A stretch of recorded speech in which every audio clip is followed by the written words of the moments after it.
I'm Amanda Dubberly. I'm the assistant curator and academic liaison at the William Benton Museum of Art. And I'm so pleased to welcome you to a virtual exhibition walkthrough of Ray Guns, Dames, and the Guilty Gaze, Feminism and the Golden Age of Science Fiction Pulps, with our guest co-curator, Alison Paul. So a couple of things before I introduce Professor Paul. You're welcome to ask questions throughout the webinar. That's part of what I will be doing. My video will be off, but I'll be monitoring that Q&A box. So if at any time you have a question, please put your question there. I will not be monitoring the chat box. So the Q&A is the place to put your questions. And you can also, if you're new to Zoom webinar, adjust the size of the two elements on the screen, the slides on the left and the faces on the right. So there's a little dividing line that's vertical. You can mouse over there and move it left to right if you want to increase the size of either one of those elements. All right. So it's my pleasure to introduce Alison Paul, who is an associate professor of art and area coordinator for the illustration animation concentration in the Department of Art and Art History at the University of Connecticut. Professor Paul creates illustrations and stop motion animations using cut paper collage. Her work is fundamentally about storytelling to a variety of audiences. Paul's animations have been shown in film festivals internationally, and her children's books have received star reviews from Publishers Weekly and Kirkus Reviews. She has curated exhibitions at the UConn Library in stores and Roots Reading Room in Providence, Rhode Island. And Professor Paul has taught at UConn since 2011.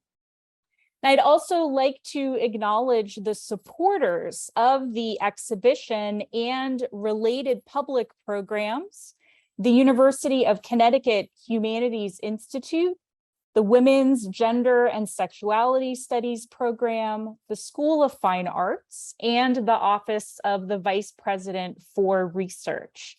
So thanks so much, and I'll turn things over to Alison. Thank you, Amanda. Am I unmuted? Yes. So I don't talk for about 20 minutes on mute.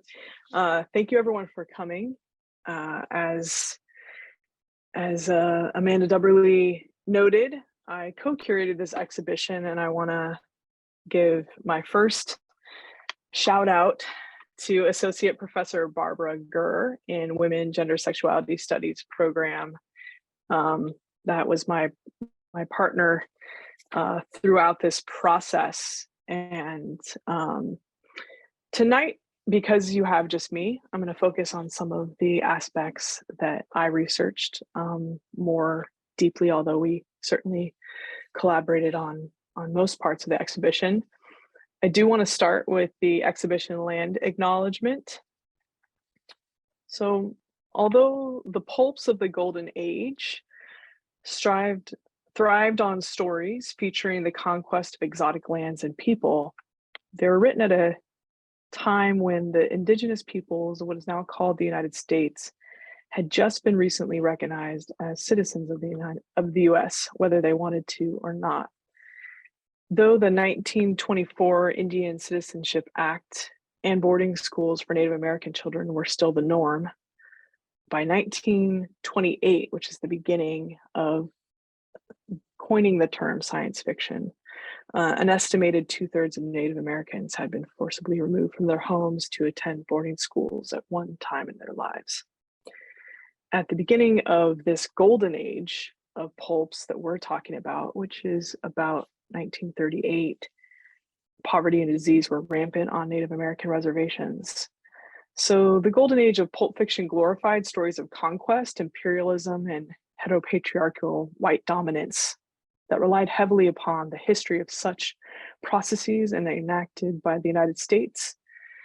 So it's the same old story, different planet, as Barb so eloquently put it. This exhibition, which highlights the illustration and stories that never directly mention this history, is on land at the Benton on the University of Connecticut campus, shared by Mohegan, Mashantucket, Pequot, Eastern Pequot, Shantigchoke, Golden Hill, Packaguset, Nimiq, and the Lenape peoples. And apologies for any mispronunciation. And they are still here despite what the Pulse will tell you about conquest and assimilation.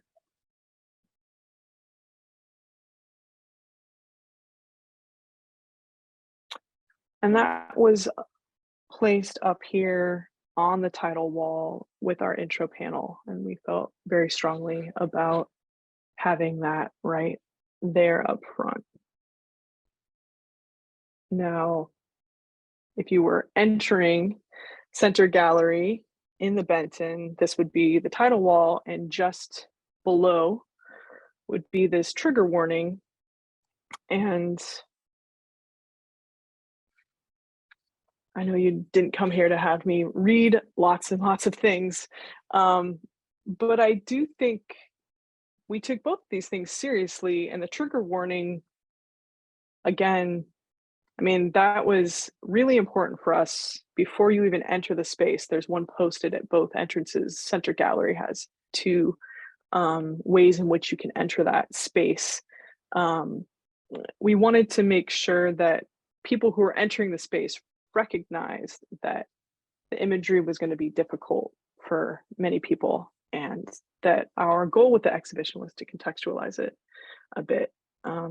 I conceived of this exhibition primarily because I teach illustration to classes that are majority students who identify as female, and many, like more than half, students of color. And when I go to teach them about illustration, it's been such a boys' club, so to speak, for so long that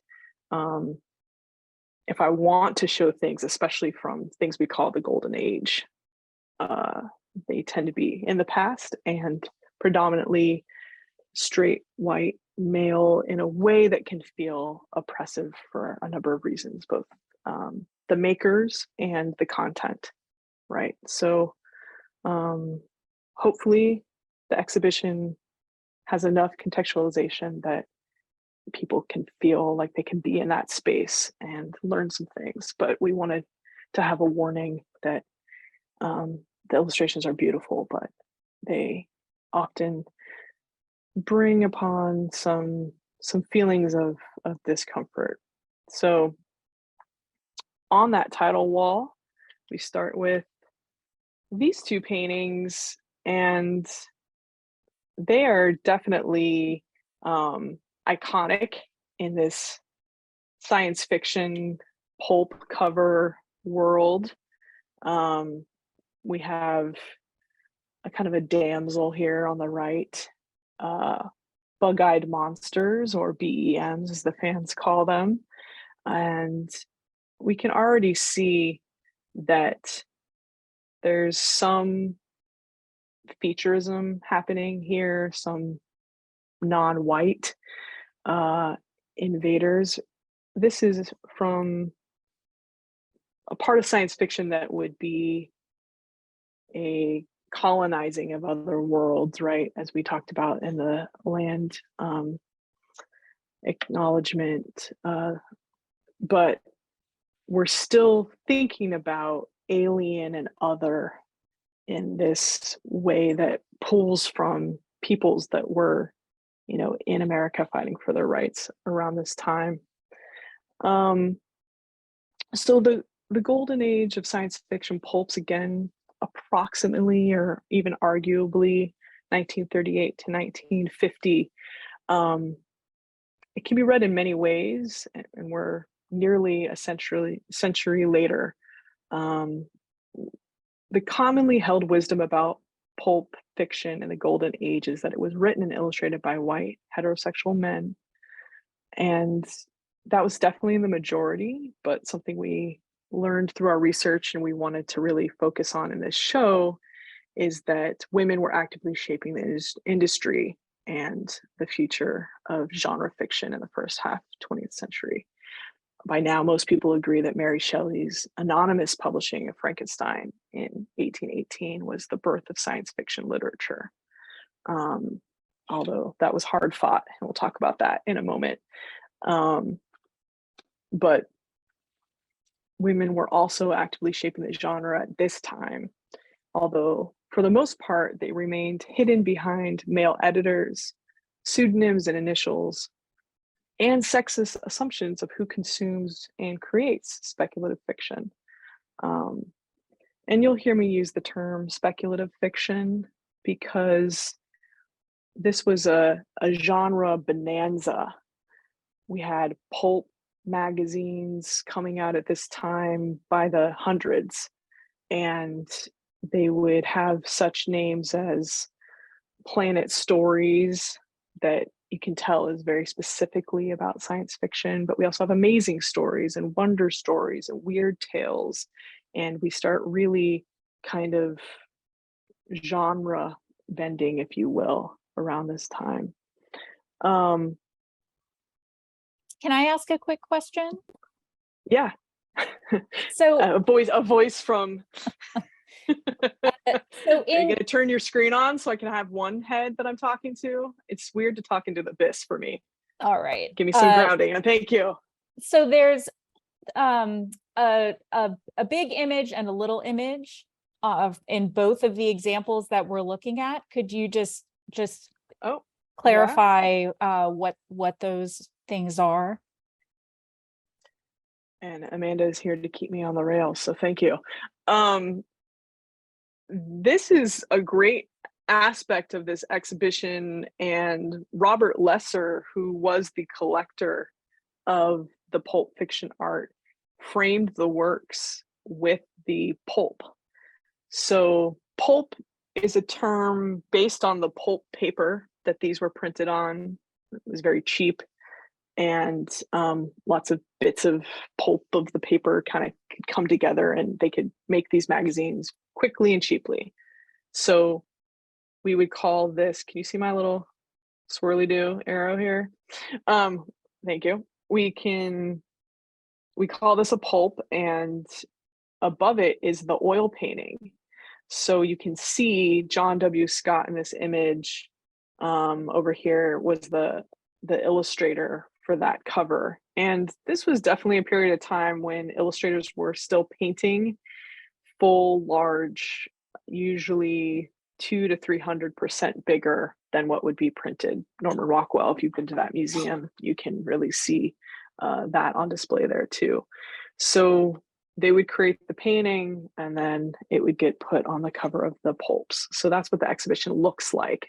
I really wanted to start with this. Once we get into more slides, you'll see I stick with, for the most part, some of the paintings because it's just a little bit of a higher res than this. That answer your question? Great. And I think that that's a good, and he turned into the Benton again. I like that, just like pop. With respect, and we wrote this on our intro panel, the guest curators, so myself and Professor Barbaker, we'd like to note that pulp fiction collections, including those we drew from, continue to be held predominantly by white men with financial means to collect and hold these artifacts.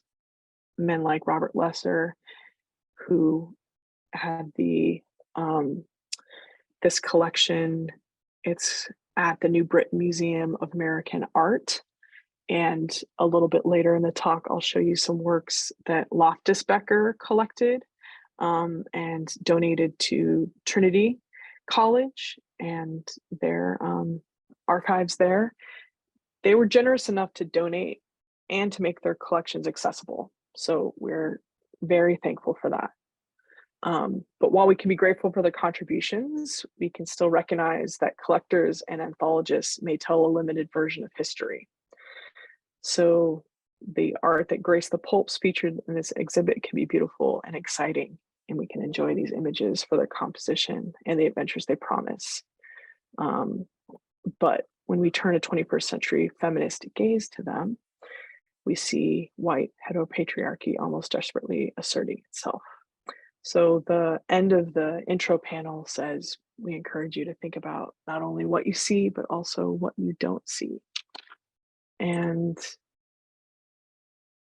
these two paintings, when we started doing our research, we found that neither one of them actually belongs to the story that they are kind of almost advertised as illustrating, in this case, the eyes of Thar.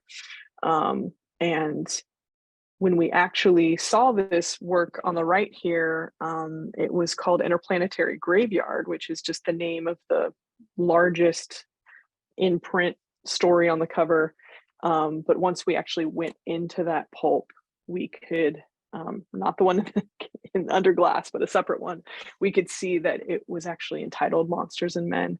And these were both just created as eye-catching illustrations to get people to buy the pulp, and then the stories within were unrelated. And that was actually pretty common. So this is a shot of the exhibition. Carrie, the preparator at the Benton, I'll give him credit for these shots. He's a tall man on a tall ladder taking great installation shots.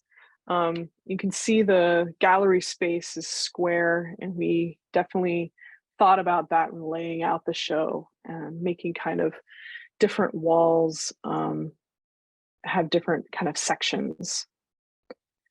So turning to your right, you would see these 3 or 4 paintings, and focusing on these, the one on the right in specific, Frank R. Paul is the illustrator, and he really gets kind of accredited with some of the early look of science fiction pulps with enormous robots and spaceships, and he was able to exert a tremendous influence on the art of science fiction during the golden age, being first hired by publisher Hugo Gernsback. And Hugo Gernsback, born in Luxembourg, and Frank R. Paul was born in Austria-Hungary, and they bonded over they had some shared language, but Frank R. Paul, as you can see, his illustrations are very technical. And so Hugo Gernsback at this time, people call him the father of science fiction. You may have heard of the Hugos, which are awards that they still give to science fiction. They used to be called the Science Fiction Achievement Awards, and they've been called the Hugos now. In the 90s, they changed that name. And he didn't invent science fiction, but he invented the term science fiction. So he started out as a publisher of these magazines that were selling electronics. And he thought, if I could make these more interesting, I could sell more of the magazines and sell more electronics. And so he hired Frank R. Paul to do that.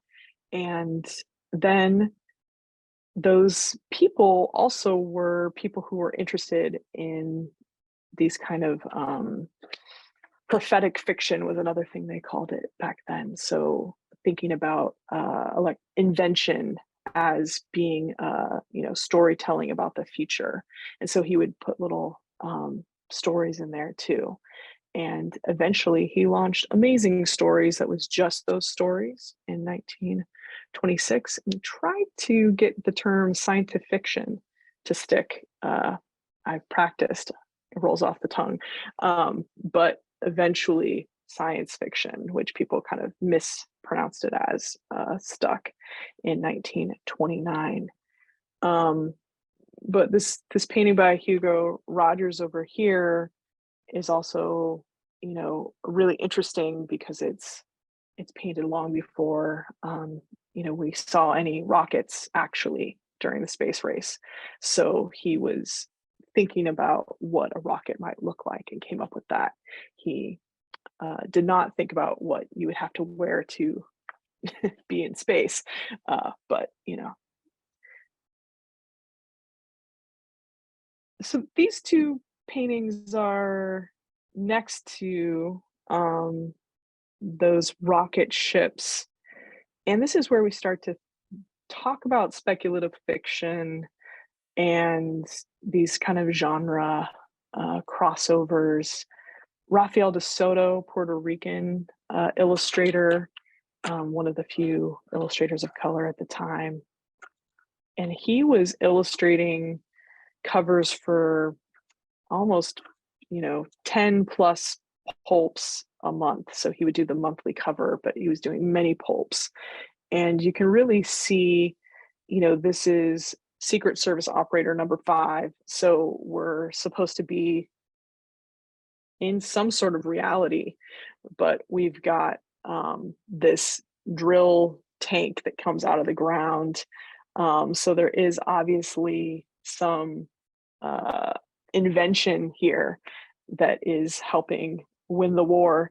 And we're sticking with this kind of, there's a lot of phalluses on this wall, that kind of, those images of male dominance really permeate the look of these pulps at this time. And on the left here, we've got this painting by James Allen St. John for Tarzan. And Tarzan, although there are eventually a couple of episodes of Tarzan where we do find in the jungle some science fiction kind of nods where we're learning about cultures who are inventing things that have been hidden in the jungle. Edgar Rice Burroughs, it's important to note, was writing at the same time. He's the author of Tarzan. At the same time, he's writing the John Carter of Mars series. So we'll see it with the authors too, that they are working on multiple stories all at once, and how much they dip into what we now really kind of rigidly classify as science fiction. It has to have science driving it, and it has to be, kind of prophetic.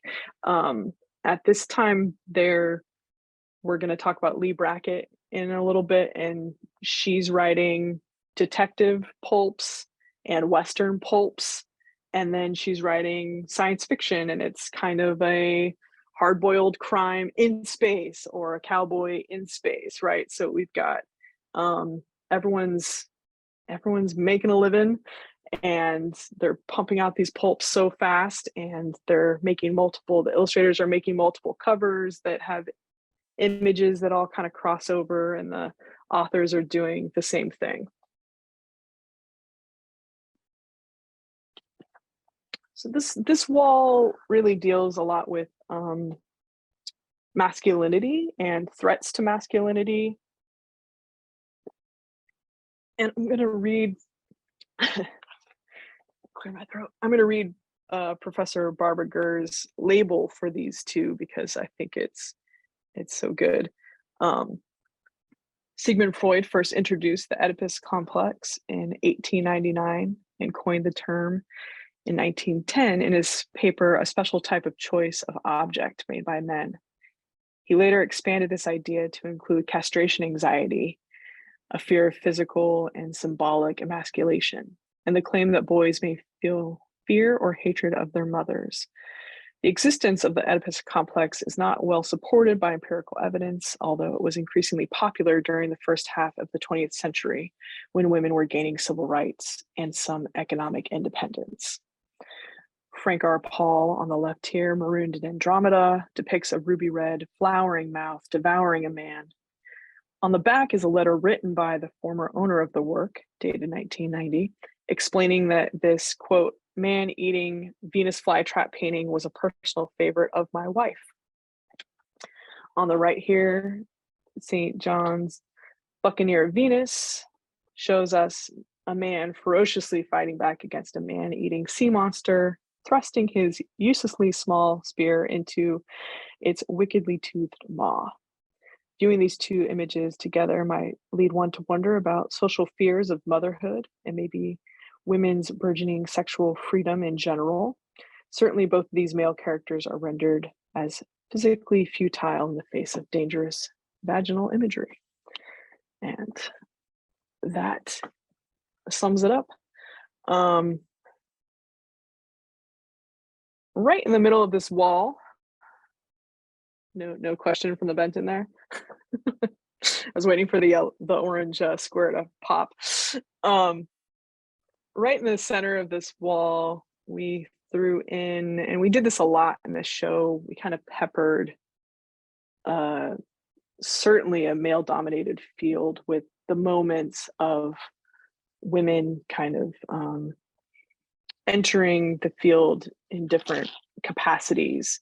So this pedestal here is for C.L. Moore's Shambleau.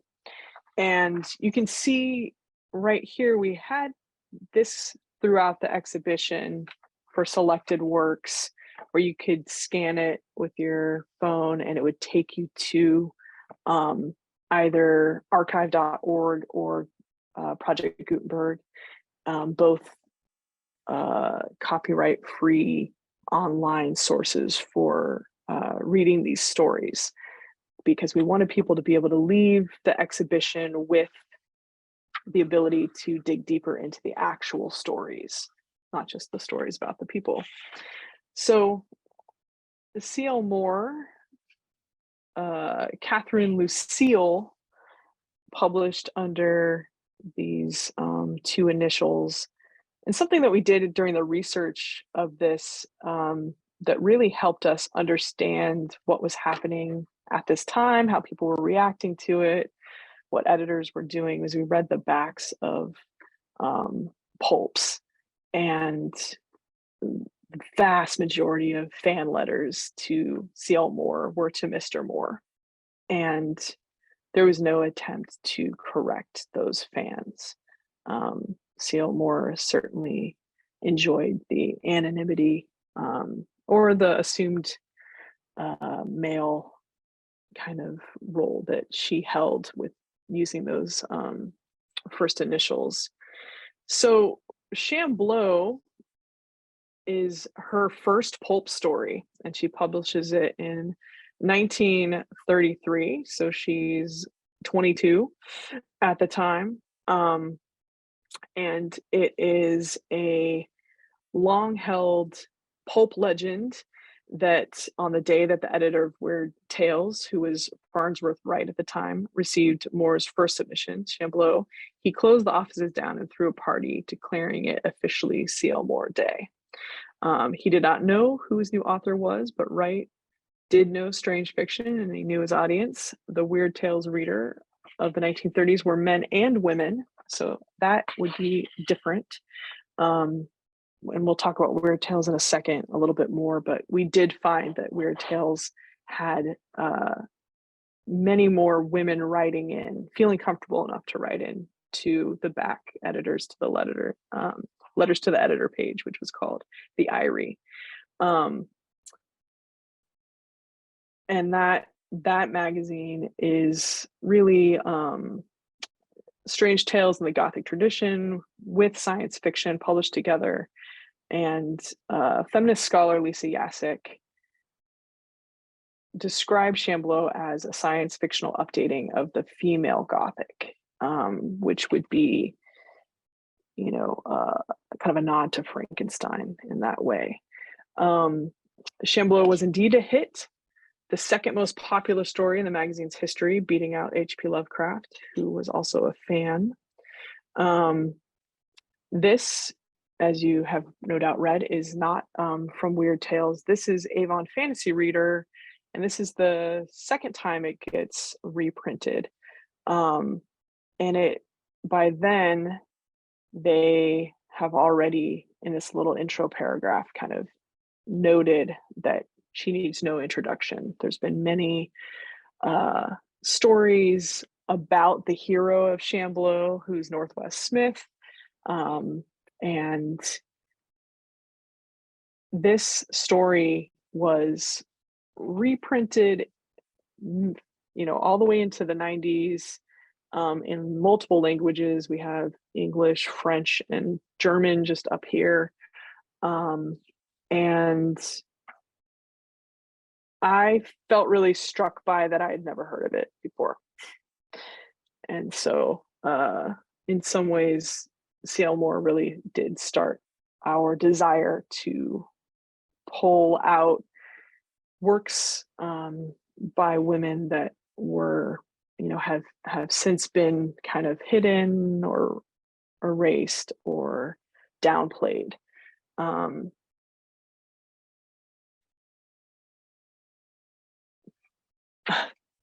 We talked a little bit about that Empire Strikes Back will be screening. One of the reasons why we're screening it is because many people attribute Han Solo's character, which is a space pirate, a smuggler, that he is really based on Northwest Smith, who is the star of Shambleau and many other stories which were collected in Scarlet Dream here.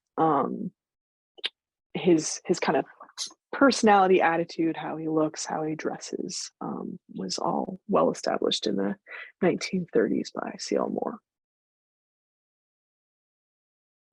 So right across from this pedestal, by no error, was Frankenstein.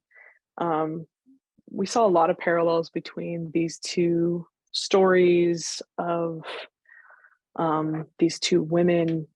Mary Shelley also being quite young when she wrote Frankenstein. She starts it when she's 18. She publishes it when she's 20 anonymously.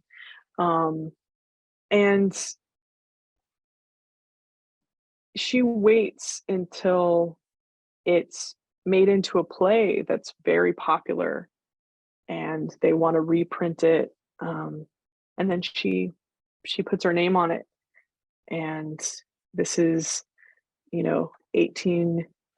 She publishes it anonymously in 1818, and then it goes into its second edition printing in 1823, and she puts her name on it. And the critics not only pan it, which you have to think it had to do with her name being on it, because it received rave reviews, and like I said, was turned into a play in the first edition. The second edition got panned.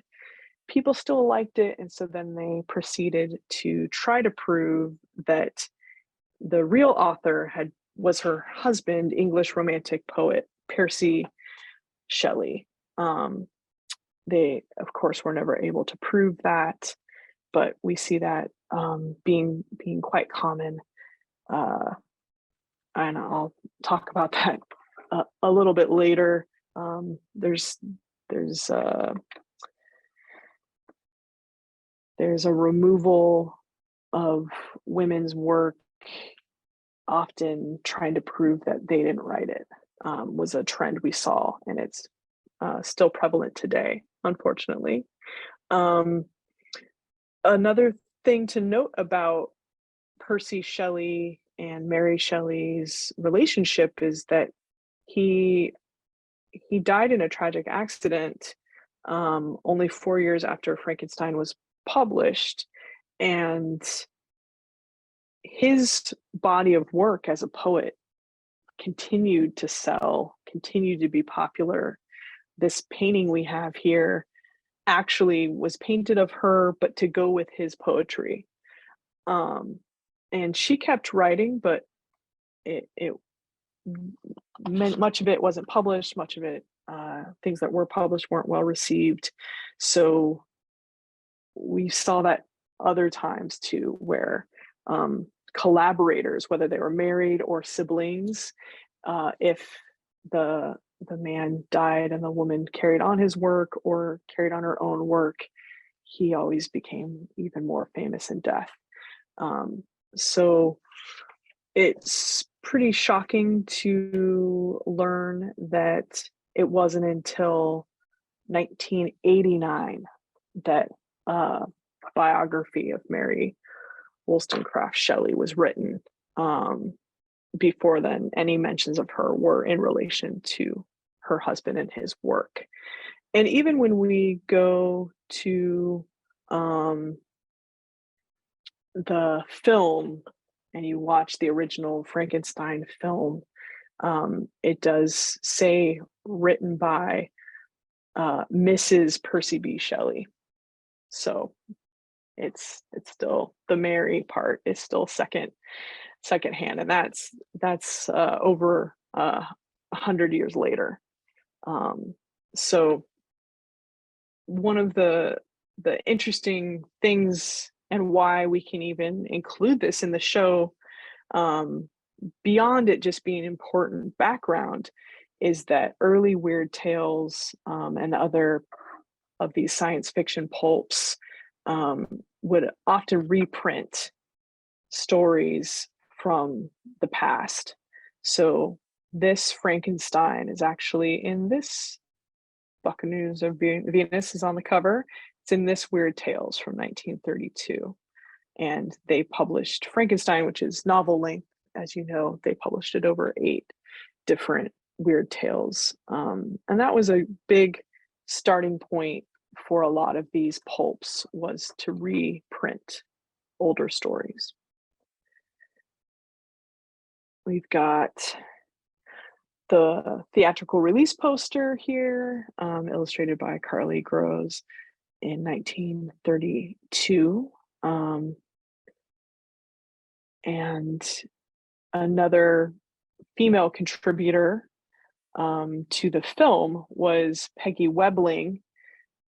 She wrote the play that was optioned for the film. So many of the things we think we know about Frankenstein, the novel, are really different actually than the film. The film, which is definitely in the cultural kind of consciousness, that much of it was based on that Peggy Webling play, including the monster being called Frankenstein.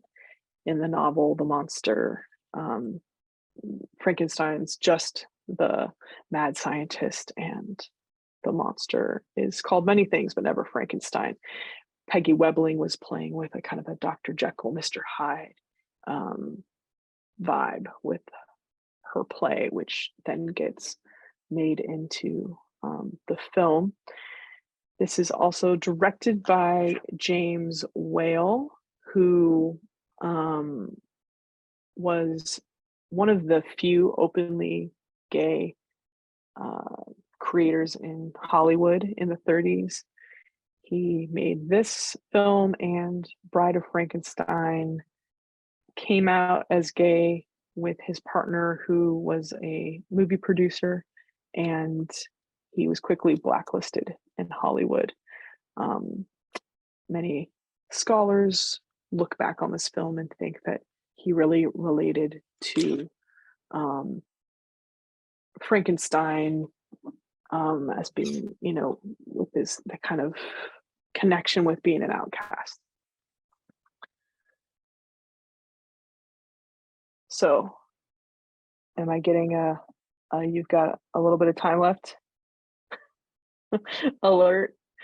Is that what's happening? Yeah. All right. So let's move through a bit more. Like, where do I want to go? This is a sneak peek. You have to go see the show. Yeah, we're gonna go to Margaret Brundage. Margaret Brundage was a big turning point for me when researching the show. Rival from the Grave is a pastel by her, She is the only female illustrator on display in the show, and this is the only piece that Robert Lesser owned in his 300 plus piece collection, that was by a woman. And when I started to dig into her life, it was really quite interesting. She published as M. Brundage. You can see she signed that way here. And she did that for the majority of her career until the fans really wanted to know who M. Brundage was. And then the editor told them that her name was Margaret, and that caused even more of a hubbub. Hubbub being people in the letters to the editor section kind of fighting over whether these images were too risque or not. But then once it was revealed that she was a woman, there was also concern that women shouldn't be creating such images.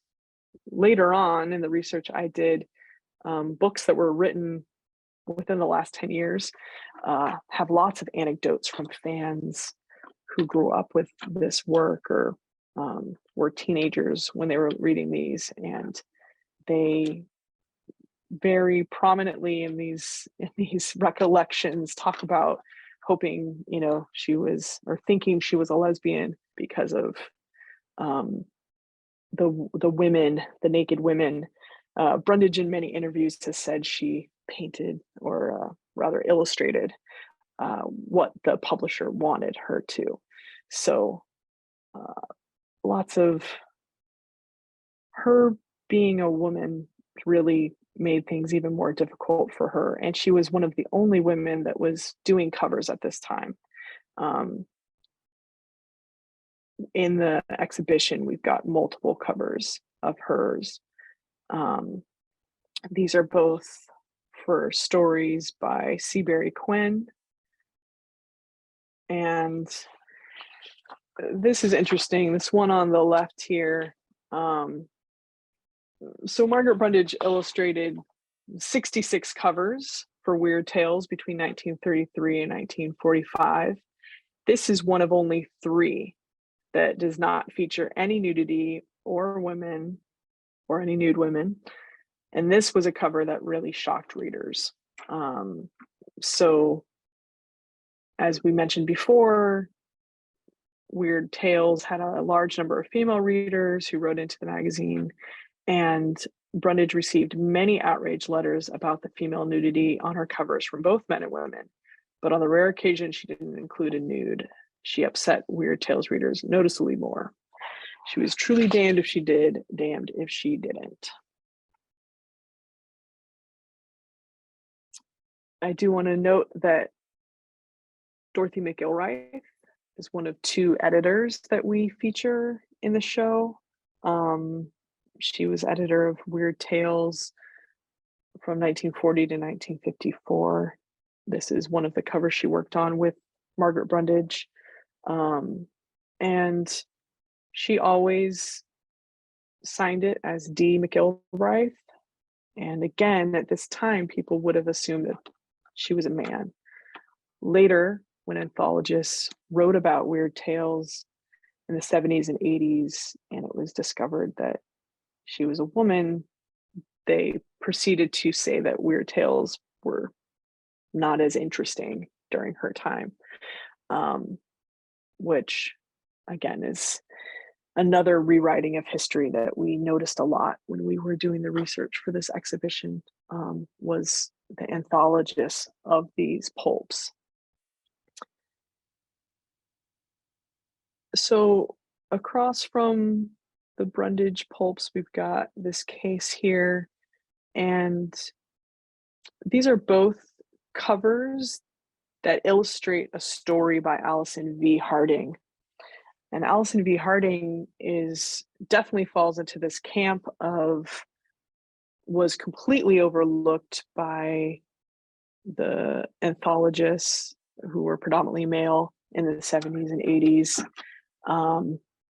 And then once pulps became more accessible, as I mentioned, you can go and read them online. Most of them are archived.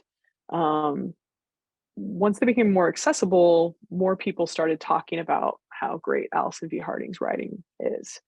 And again, she's writing around the time of H.P. Lovecraft, and we've all heard of him. And a lot of that is because of these anthologists who were digging into pulps and bringing people's names to the forefront. So someone like Alison V. Harding got ignored. Then when she gets kind of rediscovered, and mainly by female science fiction writers who are blogging, some feminist scholars, people start noticing her, and to this day argue over blogs whether or not she was a man or a woman because it was a pseudonym. So we see some of this where we're trying to prove that these were actually written by a man using a female pseudonym, right? But again, you could read blogs that are written this week that try to argue that Alison V. Harding had to have been a man. There's another one that we included a QR code for. L. Taylor Hanson, I do want to mention because that's Lucille Taylor Hanson, and this is 1930. So at this time, if you were wearing a collared shirt and had short hair like that, they would think you were a man. So this would definitely be you choosing to dress in drag.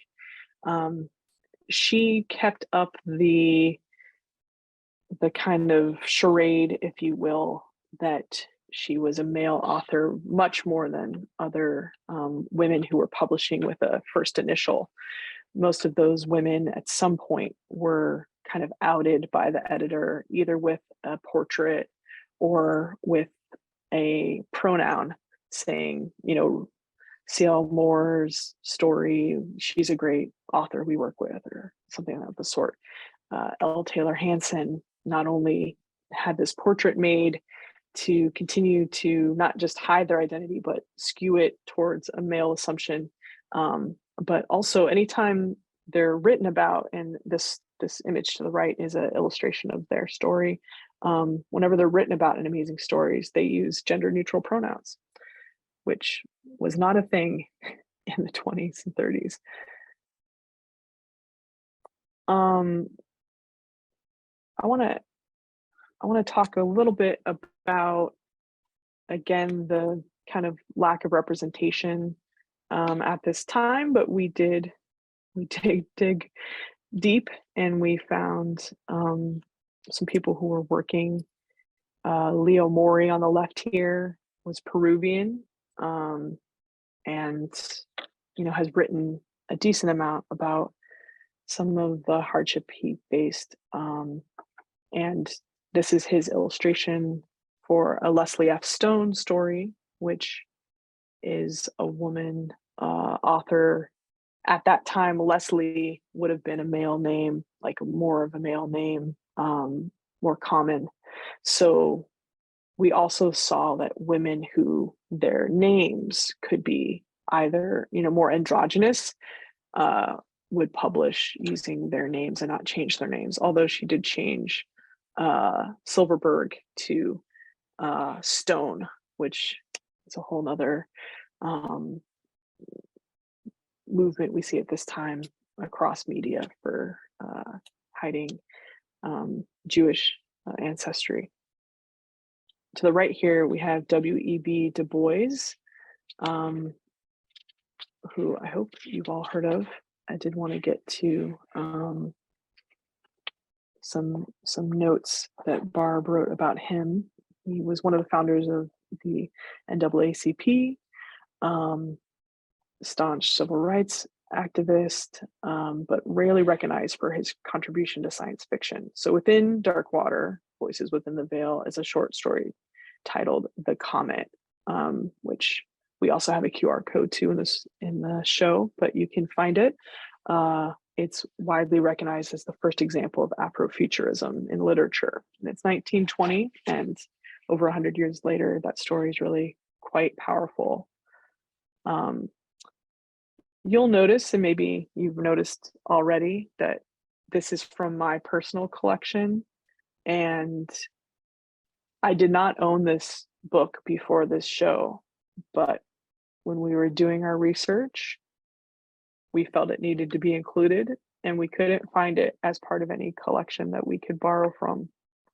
And that was, this larger question of who are the gatekeepers to this knowledge, this information, how we think about this information, how we write about it, what we know. And with an exhibition like this, the collectors are the gatekeepers. And so, again, we're so thankful to Loftus Becker, but I can also acknowledge that Loftus Becker wasn't collecting the books and magazines that I necessarily wanted to talk about. So both Barb and I started our own collections as in hopes of expanding what's accessible for people and what kinds of things are collected. And that was also true for the work of Lee Brackett. In my research, such an important woman for science fiction and all speculative fiction. I mean, she wrote The Big Easy. She wrote The Empire Strikes Back. So, and you've probably never heard of her, unfortunately, right? So we needed to include her, and I couldn't find any of her pulps. So again, I'm luckily in a position at this moment to purchase such things so that they could be part of the exhibition, so we could teach people about her and her work. You'll notice for this cover here, Lorelei of the Red Mist by Lee Brackett and Ray Bradbury. I read many accounts that Ray Bradbury was her mentor, and it was the other way around. And he has said that in his own books, An Illustrated Life, etc., that she helped him get his start. The reason why she gets top billing here is because she started this story and then she had to leave to work on The Big Easy, a project with Humphrey Bogart and Laura Bacall. Howard Hawks hired her for thinking that he was hiring a man. To his credit, he didn't immediately fire her, and she continued to write for film. She is called the Queen of the Space Opera, and that was a kind of a branding choice in the 70s. Let's see, right at the end here, finding my notes. So this was initially a derogatory term coined by science fiction fanzine author Wilson Tucker in 1941, playing on the term soap opera, implying that science fiction stories written in the pulps by authors like Brackett were as melodramatic and formulaic as daytime television dramas. They were just set in space. By the 70s, a science fiction editor and publisher, Judy Lynn Del Rey, took the dated term and helped make it legitimate subgenre by labeling and marketing reissues of Lee Brackett's earlier work as space opera. So she kind of took this derogatory 40s term and reprinted a lot of Lee Brackett's stories and called them space opera. And that really, that 70s push and getting into the cultural consciousness helped George Lucas recognize her abilities, and he hired her to write The Empire Strikes Back. She unfortunately was getting up there in age at that time and died after the first draft of the Star Wars sequel, as it was called at that moment. And so people had to rewrite parts of it and finish it after her death, but she still retains co-authorship credit. And that is why we're screening it. That and C.L. Moore's influence on Han Solo character. We're screening it at the Benton. And I hope this is the last slide. Yes. All right, pulled it out, Amanda. Okay, so Thank you so much, Allison. And we're happy to take questions in the Q&A box if anyone has any that they'd like to throw in there. We can read them, and I did what I do with my students. I always say, like, that was my brain dump. There you go. And maybe you're spinning and you can't think of anything to ask me, which, So from Kelly Dennis, just to talk more about the Star Wars connection. More about the Star Wars connection. Yeah, so again, this author, Lee Brackett, she wrote that first draft of The Empire Strikes Back. So that is something, again, that people don't seem to know or remember, or acknowledge so much. So we really wanted to put that front and center. And then also the Northwest Smith character from Shambleau that C.L. Moore created really influenced Han Solo's character. That was like the first space pirate character, and so much about him. You read sections of Shambleau and it's like, is this Han Solo? So yeah, those kind of two women helping shape The Empire Strikes Back is what we're focusing on. And I'll talk more before that film screens. Just when you thought you could get away. Yeah, there were, so many kind of amazing, film connections that really came out of this project. And from Lorraine Linkauer, she just said she enjoyed the presentation very much and that she's a big fan of Mary Shelley. So thank you for calling attention to so many important things. I mean, I think one of the things that was so striking is just how so much of what you have really spent all this time researching, and it's the amazing thing about history is that it's constantly being written and rewritten. And so, having a lot of these women just written out of the story, because, you're at a point where a lot of the people who were the players are gone.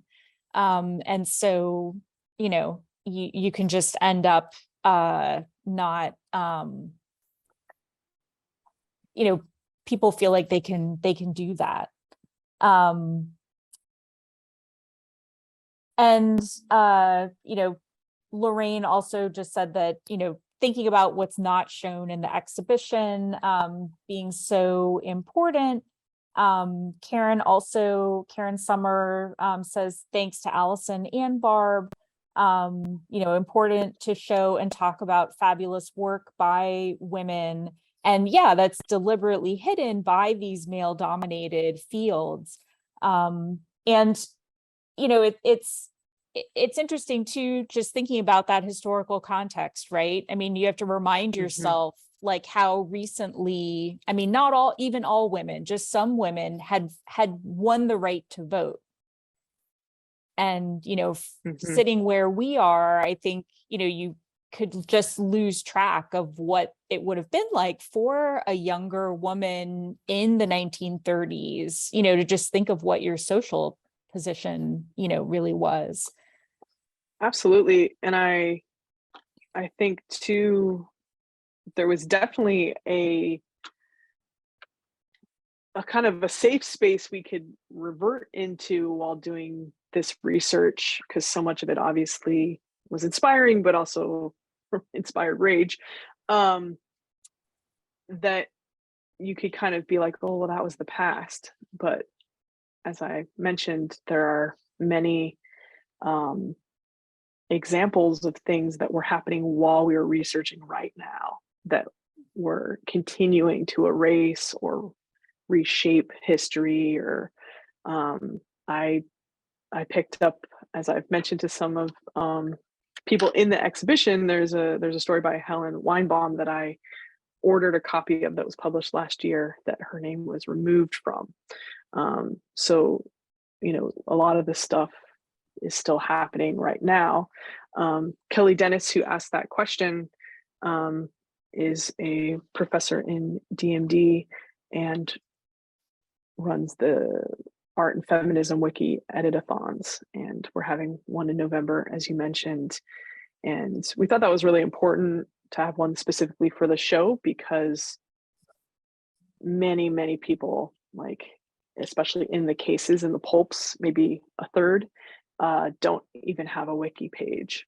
So that's something that makes you feel like you can actually help change. So we invite everyone who comes to the exhibition to come to Editathon. So you don't have this kind of sense of helplessness, like I'm just upset about this and there's nothing I can do. There's actually things you can do, which is, help make some of this information accessible to others, right?